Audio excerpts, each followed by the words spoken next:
अस्सलामुअलैकुम, welcome to my YouTube channel. Here is another vlog. और आज का व्लॉग है नॉन मॉड्यूलर किचन के बारे में कि हम इसको किस तरह से सेट कर सकते हैं, किस तरह से चीज़ें ऑर्गेनाइज़ कर सकते हैं और छोटी सी थोड़ी सी स्पेस में हम कैसे सेट कर सकते हैं अपनी सारी किचन की चीज़ों को। तो सुबह का आगाज़ करते हैं हम थोड़ी सी फ्रेश एयर के साथ। और यहाँ मैं परिंदों को पानी दे रही हूँ। परिंदे आते हैं और साथ कबूतर यहाँ रहते हैं हमारे घर की टेरेस पे ही, ऊपर इन्होंने अपना घर बनाया हुआ है। आके पानी रोज़ पीते हैं, तो इनके लिए पानी ज़रूर रखते हैं हम लोग। बाकी आप लोग बताएं, आप लोग किस तरह से सुबह का आगाज़ करते हैं। मेरी माने तो सुबह फ्रेश एयर लेनी बहुत ज़रूरी है हम लोगों के लिए, हम औरतों के लिए जो हम अपने घरों में बैठी होती हैं, बाहर नहीं निकलती, तो सुबह की फ़्रेश एयर लिया करें। अपने टेरेस पे निकल आया करें, अपने सहन में निकल आया करें, आराम से कुछ टाइम अपने आप को दिया करें, लंबी लंबी सांस लिया करें, बहुत फ़्रेश फ़ील होता है। चलिए जी, यहाँ आप देखें कि हमारे किचन का क्या हाल हुआ है। ये है कैबिनेट्स वाला एरिया।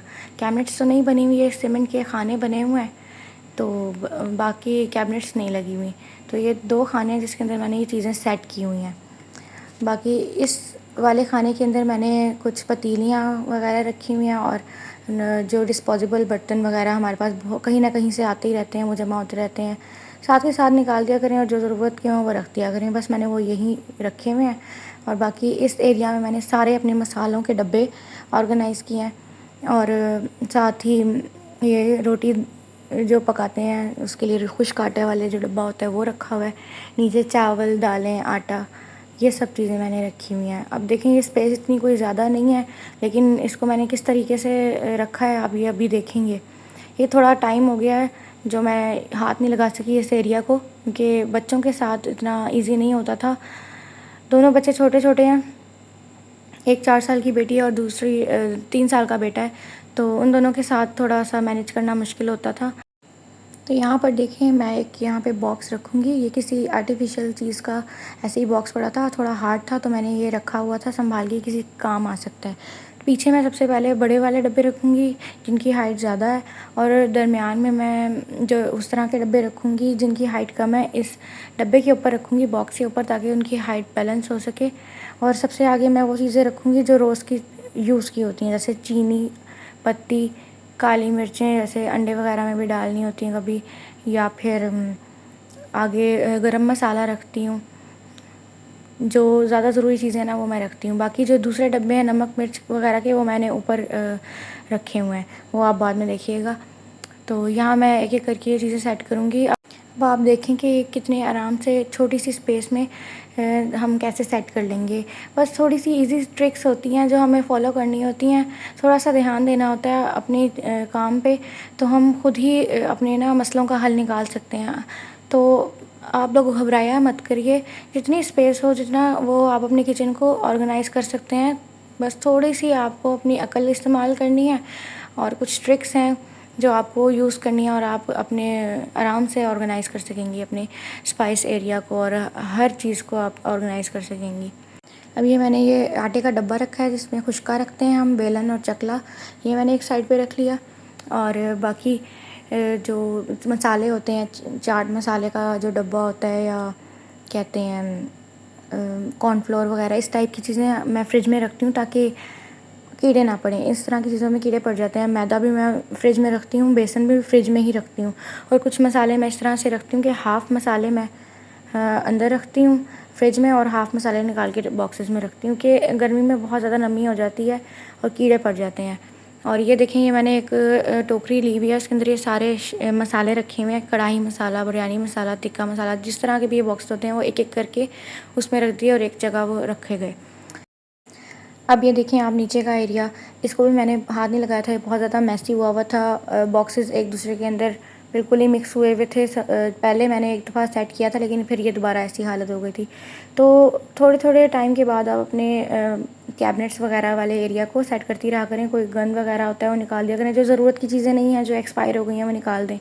तो यहाँ मैं नहीं देख सकी थी ये चीज़ें। वो ये बात हो गई कि बस आराम तलब बनी हुई थी कुछ ज़्यादा ही मैं। तो लेकिन अब मैंने कहा कि बस बहुत आराम हो गया, अब बस कुछ ना कुछ करना है, अपने घर को सेट करना है। अब ये देखें, यहाँ मैंने ये बॉक्स लिया है, किसी खिलौने का बॉक्स है। इसको मैंने ऊपर से चारों तरफ से कट करके एक बॉक्स की शेप दे दी और इसमें बच्चों के नूडल्स के पैकेट्स और जो मसालों के जो पैक हुए हुए पैकेट्स होते हैं जो अभी हमने नहीं खोले होते वो मैंने रख लिए। साथ ही जिसमें मैंने ऑयल के पैकेट्स रखे हैं जिस टोकरी के अंदर, ये टोकरी थी कीवी लाए थे मेरे हस्बैंड, इसके अंदर कीवी पड़ी हुई थी, मतलब खा ली थी, ये फ्री पड़ा हुआ था। इसके अंदर मैंने ये रख लिए और साथ ही एप्रन रख लिया। ये रेड जो बॉक्स है, रेड वाला जो डब्बा कंटेनर है, इसके अंदर मैंने आटा रख लिया। उसके पीछे जो ग्रीन ढक्कन वाला जो डब्बा है, ये 5 किलो का घी का डब्बा था, ये खाली था हुआ था, तो फिर मैंने इसके अंदर चावल रख लिए। उसके साथ जो डब्बा है इसमें मैंने चीनी रखी हुई है। ये डब्बे इस तरह से मेरे पास काफ़ी सारे हैं क्योंकि मेरी फैमिली में एक हैं जिनकी शॉप है, मैंने उनसे ले लिए थे। आप लोग भी इस तरह कर लिया करें। अगर आप लोगों के पास नहीं है इतनी गुंजाइश कि आप इस तरह की चीज़ों पे पैसे खर्च करें, तो आप कोई भी परचून की शॉप पे जाएं और उनसे मांग लें कोई भी बॉक्स। इस तरह के कंटेनर्स कैंडीज़ के पड़े होते हैं, मुख्तलिफ़ चीज़ों के पड़े हुए होते हैं उनके पास, वो दे देंगे आपको। तो मैंने भी इसी तरह किया था जब मैंने ये स्टार्ट किया था किचन। और साथ ही मैंने ये सोया सॉस वगैरह की सिरका वगैरह बॉटल्स वगैरह रख ली थी। तो बाकी मैंने ये बाद में जब हिस्सा सारा हो गया था क्लियर, तो उसके बाद फिर मैंने बर्तन धोए क्योंकि पूरा ओवरऑल मैं किचन कर रही थी। तो आपको पूरी एंड पे मैं वीडियो दिखाऊंगी।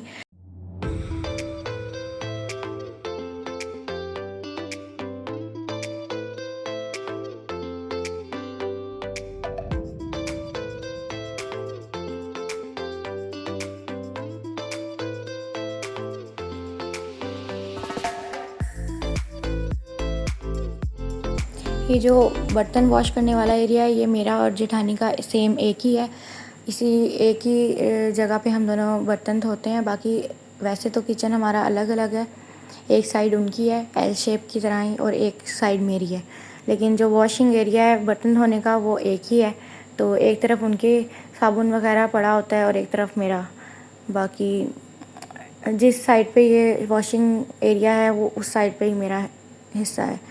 तो यहीं इसके साथ ही मैंने अपनी टोकरी रखी हुई है जिसमें मैं बर्तन धो धो के रखती हूँ। और फिर जब टोकरी में से बर्तन खुश्क हो जाते हैं तो फिर मैं रैक में लगा देती हूँ, क्योंकि अगर आप बर्तन रैक में सीधा रखेंगे ना अपने गीले, तो वो फिर रैक जो है वो जल्दी ज़ंग लग जाता है रैक को। तो बेहतर है कि आप पहले बर्तनों को खुश्क करें, किसी टोकरी वगैरह में रख लिया करें और फिर खुश्क बर्तनों को आप रैक में अपने सेट कर लिया करें। तो अपनी तरफ से पूरा ख़्याल रखा करें चीज़ों का कि पायदार रहें, वो काफ़ी टाइम तक चल सकें और आपके ख़र्चे बचें। इस तरह के बार बार इस तरह की चीज़ें थोड़ी ली जाती हैं, एक ही दफ़ा बंदा लेता है, कुछ टाइम बाद ही लेता है, कुछ सालों बाद। तो हमें ख़ुद ही अपने जो किचन की चीज़ें हैं यूज़ में आती हैं जो हमारे रोज़ की, उनका ख़ुद ही ख्याल रखना चाहिए। बाकी बर्तन धोते हुए आप ख्याल किया करें कि साथ के साथ बर्तन जल्दी जल्दी धो लिया करें। किसी भी चीज़ को साबुन लगा के ज़्यादा देर ना रखा करें। जितनी ज़्यादा देर आप उसको रखेंगे आपके बर्तनों के ऊपर निशान पड़ जाएंगे। चाहे आप उनको खंगाल के रख दें लेकिन फिर भी बर्तनों पर निशान रहेंगे। तो आप जल्दी जल्दी थोड़े बर्तनों पे पहले लगाया करें साबुन, फिर तो वॉश कर लिया करें, फिर थोड़े से बर्तनों को लगा लिया करें। अगर इकट्ठे ही एक ही बारी में लगा के रख देंगे ना साबुन, तो फिर वो जम जाता है साबुन प्लेट्स वगैरह के ऊपर, आपके स्टील के बर्तनों के ऊपर। तो वो फिर बाद में जब बर्तन खुश्क हो जाते हैं तो उसके ऊपर निशान नज़र आते हैं बर्तनों साबुन के। चलें जी, साथ के साथ बर्तन धोने के बाद अपने सिंक को भी साफ़ कर लिया करें अच्छे से, सुबह के साथ रगड़ लिया करें। जो भी इसके गंद वगैरह होता है, कोई चिपक जाती है चिकनाई वगैरह, वो साफ़ हो जाती है। और टैप को भी साथ साफ़ कर लिया करें, कोई स्टेन्स वगैरह हो तो वो भी ख़त्म हो जाते हैं। रोज़ के रोज़ साफ़ करेंगे इन चीज़ों को तो इनकी चमक भी बरकरार रहेगी और ये भी नए लगेंगे, वरना फिर वक्त के साथ साथ ये भी पुराने लगने शुरू हो जाएंगे। तो इन चीज़ों का आप खुद ख्याल किया करें। बाकी शेल्फ़ में वगैरह हैं वो भी साथ के साथ आप साफ़ किया करें। जब भी सुबह नाश्ता बनाती हैं या खाना बनाती हैं दोपहर में, उसके बाद साफ़ कर लिया करें। चाय गिर जाती है या थोड़ा बहुत आटे के गिर जाता है तो फिर वो भी साफ़ कर लिया करें साथ ही साथ, ताकि एकदम से आपके ऊपर कोई बर्डन ना पड़े किचन में आते ही। तो साफ़ सुथरा रखा करें अपने किचन को। मेरा किचन थोड़ा सा पता नहीं क्यों मेरी शेल्फ़ पे धब्बे से पड़ रहे हैं, ये साफ़ ही नहीं होते। मैंने बहुत रगड़ के देखा है। मैं सोच रही हूँ कि कोई शीट मैं लूँ जो किचन की चल रही है ना, वो शीट लगाऊँ। बाकी मैंने ये जो कंटेनर रखा हुआ है, ये मेरे पास एक ऐसे ही कंटेनर था, खजूरों का था, आया था, तो ये ऐसे ही पड़ा हुआ था। तो मैंने सोचा कि मैं इसको इस तरह से सेट कर सकती हूँ, इसके अंदर चीज़ें, या प्यारा लगता था इस तरह से, इसके ऊपर गोल्डन वगैरह कलर हुआ हुआ था तो ये थोड़ा अच्छा लगता था। ये मैं कुछ चीज़ें ना, ये जो मैं आपके सामने रख रही हूँ, ये मैं बिल्कुल मैं मंगल बाज़ार जाती हूँ वहाँ से लेकर आई थी, बिल्कुल ही सस्ते में मिल जाती हैं ये डेकोरेशन पीसेस। तो मैं ये वहीं से लाई थी, ये घंटी और ये साथ जो कैंडल का रखने के लिए वो, और साथ जो जार है ये मैं ऐसे ही लेकर आई थी। 50 रुपये में, 100 रुपये में इस तरह की चीज़ें मिल जाती हैं। तो बहुत ही आराम से इस तरह की चीज़ें घर की कोई भी हम डेकोरेशन की ले सकते हैं। मैंने बहुत सारी चीज़ें ली हुई हैं, मैं आपको साथ के साथ दिखाती रहूँगी। साथ ये मेरे पास एक टेबल मैट था, ये पतीलियाँ रखने के लिए होता है, ये मैंने इसके ऊपर मैंने ये चीज़ें रख ली, जो जिसमें कूटते हैं, क्या कहते हैं, जो हम लहसुन अदरक कूटते हैं वो रख लिया, साथ एक फूल पौधा सा रख लिया, और ये नमकदानियाँ जो रोज़ के यूज़ किए हैं। चले जी, मेरा मेकओवर ख़त्म होता है। अब देखें, ये मेरा चूल्हा है, यहाँ से मेरा किचन स्टार्ट होता है, इसके बिल्कुल साथ से ही मेरी जेठानी का है चूल्हा, और हमारा जो ये वॉशिंग एरिया है इसका बर्तनों का, ये एक ही है। बाकी जो मेरी ज़रूरत की चीज़ें हैं वो मैंने ये सामने रखी हुई हैं, और कुछ मैंने ये हैंग की हुई हैं। लेकिन ये जो हैंग के जिस पे मैंने किए हुए हैं, ये बार बार ये उतर जाते हैं, जो स्टिकर्स के से चिपके हुए होते हैं। मुझे समझ नहीं आती मैं किस तरह से चिपकाऊँ, ये नहीं चिपक रहे। अगर आपके पास कोई इनको चिपकाने का आइडिया है तो आप मुझे ज़रूर बताएं। और ये सामने ही मैंने ये चम्मच वगैरह इन कंटेनर्स में सेट किए हुए हैं। ये चम्मच का ही एक रैक था, ये लिया था मैंने। साथ ही ये वो रखी हुई है मैंने चीज़ें कुछ डेकोरेशन की। और यहाँ साथ ही मैंने ऊपर को अपने मसाले के बॉक्सेस रखे हुए हैं। मैंने नीचे नहीं रखे क्योंकि फिर वो ज़्यादा ही जगह घिरी घिरी लगती है। एक ही शेल्फ़ है तो मैं चाहती थी कि कुछ जगह स्पेस भी नज़र आए, कि बिल्कुल ही भरी भरी चीज़ें बुरी लगती हैं। एक साइड पे हैं चीज़ें कुछ, और एक दूसरी साइड पे मैंने चीज़ें नहीं रखी हुई। तो और मसालों के डब्बे के साथ मैंने ये 4 शेल्फ्स लगाई थी, और इसके ऊपर मैंने अपना ये जूसर वगैरह का सेट रख लिया था। बाकी जो मुझे अच्छी लगी वो मैंने रख ली। और ये पर्दे वगैरह मैंने ये लगाए थे। ये पर्दे मेरी सास के पास पड़े हुए थे, तो उन्होंने कहा कि ये बहुत लाइट वेट हैं तो ये आराम से लग जाएंगे, तो मैंने ये लगा लिया। इसी तरह से मैंने ये चीज़ें सेट की हुई हैं जिस तरह से मुझे सही लगी, जिस तरह मुझे स्पेस मिली। और बाकी अभी आप सिंक की तरफ देखेंगे, वहाँ मैंने जो रैक है बर्तन रखने वाला, वो मैंने ऊपर करके अटैच करवाया हुआ है ताकि नीचे स्पेस बचे। और उसके बिल्कुल नीचे मैंने टोकरी रखी हुई है जिसमें मैं बर्तन धो के रखती हूँ, और जब सूख जाते हैं तो मैं ऊपर रैक पे रख देती हूँ। बस इसी तरह मैंने अपना सेट किया हुआ किचन। आप लोग को पसंद आया तो ज़रूर बताइएगा। अल्लाह हाफ़िज़।